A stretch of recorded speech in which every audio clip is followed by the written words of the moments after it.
ఇన్ని సంవత్సరాలు కళ్యాణ్ గారితో తోడుగా ఉన్నారు. పరాజయంలోనూ ఉన్నారు, విజయంలోనూ ఉన్నారు. So how do you feel 12వ ఆవిర్భావ దినోత్సవం? యాక్చువల్‌గా ఆవిర్భావ దినోత్సవం అనేది జన సైనికులకు, జనసేన నాయకులందరికీ కూడా ఇదొక పండుగ.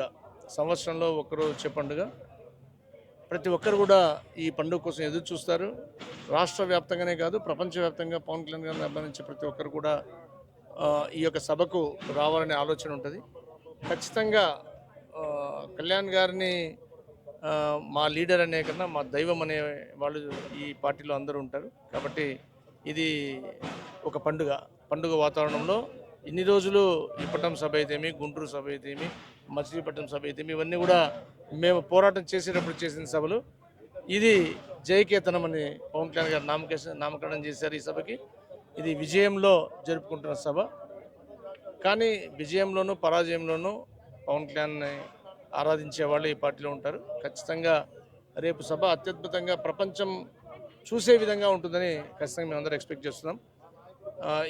ఈ సభాస్థలి కన్నా 10 జనాలు వస్తుందని నేను ఎక్స్పెక్ట్ చేస్తున్నాను. ఈ సభాస్థలిలో ఉన్న దీనికన్నా 10 ఈ హైవేలు అన్నీ కూడా, అందుకే ఈ స్క్రీన్స్ కూడా హైవేలో కూడా పెట్టారు. ఎవరు కూడా డిసప్పాయింట్ కాకుండా, ఎవరు లోపలికి రాలేకుండా పోతే ఒకవేళ జన సైనికులు నాయకులందరూ కూడా రోడ్లలో నిలబడిపోయినా కూడా వాళ్ళు చూసే విధంగా స్క్రీన్స్ అరేంజ్ చేశారు. కాబట్టి అద్భుతంగా జరుగుతుంది. మీరు చూశారు మచిలీపట్నంలో కూడా 6 గంటలకు జరగాల్సిన సభ పవన్ కళ్యాణ్ గారు విజయవాడ నుంచి మచిలీపట్నం రావడానికి 4 గంటలు పట్టింది. అయినా కూడా రాత్రి 12 వరకు అయినా కూడా ఒక్క వ్యక్తి కూడా సభలోకి వచ్చిన వాళ్ళు బయట అడుగు పెట్టలేదు. దట్ ఈస్ పవన్ కళ్యాణ్ గారంటే ఉన్న నమ్మకం, ఆయన మీద నాయకత్వం మీద నమ్మకం. అలాంటి వాళ్ళే ఇక్కడ ఈ సభలో రేపంతా విజయకేతనం ఎగరేయబోతున్నాం. ఖచ్చితంగా ప్రపంచం చూస్తుంది ఈ సభని. ఏ విధంగా ఏర్పాట్లు ఉండబోతున్నాయి దూరం నుంచి వచ్చిన వాళ్ళు? అందరికి కూడా చాలా జాగ్రత్తగా ఇక్కడ కంట్రోల్ రూమ్ పెట్టారు.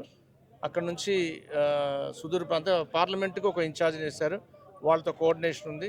ఎవరైతే వస్తున్నారో వాళ్ళకి ఇక్కడ రెడీ అవ్వడానికి జనసేన నాయకులందరూ కూడా అకామిడేషన్, అలాగే ఇక్కడ ఫుడ్ కూడా దాదాపు 2 లక్షల నుంచి 3 లక్షల మందికి ఫుడ్ కూడా అరేంజ్ చేస్తున్నారు. ప్లస్ రిటర్న్ వెళ్ళేటప్పుడు కూడా వాళ్ళకి ఫుడ్ ఉండే విధంగా హైవేస్లో కూడా, అంటే దాదాపు 10 గంటలకు మీటింగ్ అయినా రిటర్న్ వెళ్ళేటప్పుడు లాస్ట్ టైం కళ్యాణ్ గారు మచిలీపట్నం అయిన తర్వాత ఎక్కడ ఫుడ్ దొరకలేదు. కాబట్టి ఈసారి వెళ్ళే వాళ్ళకు కూడా, సభ నుంచి వెళ్ళే వాళ్ళకు కూడా ఫుడ్ హైవేస్లో అరేంజ్ చేస్తున్నారు.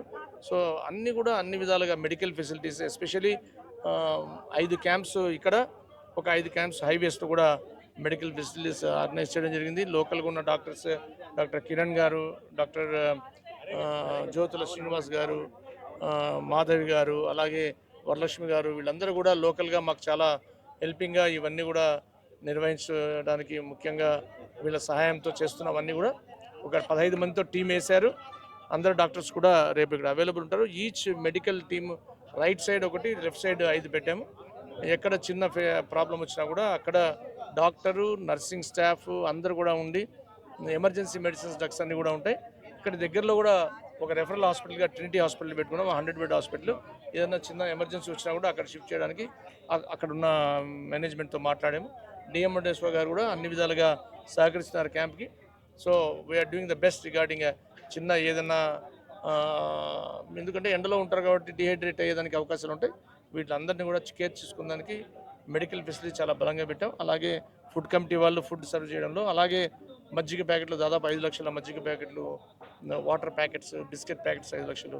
లోపల వచ్చి కూర్చున్న తర్వాత ఎవరు కూడా డిస్కంఫర్ట్ లేకుండా వాళ్ళకి అన్ని విధాలుగా ఈ సభలో ఎవరు ఇన్కన్వీనియంట్ కలగకుండా అన్ని విధాలుగా పవన్ కళ్యాణ్ గారి ఆదేశాల మేరకు మన మంత్రివర్యులు మనోహర్ గారు, దుర్గేష్ గారు, అలాగే టీం లోకల్ నానాజీ గారు, అలాగే మన తుమ్మల బాబు గారు, ఎమ్మెల్సీ హరిప్రసాద్ గారు, వీళ్ళందరూ కూడా దాదాపు 10 రోజుల నుంచి ఇక్కడే ఉండి ఇవన్నీ కూడా గమనిస్తున్నారు.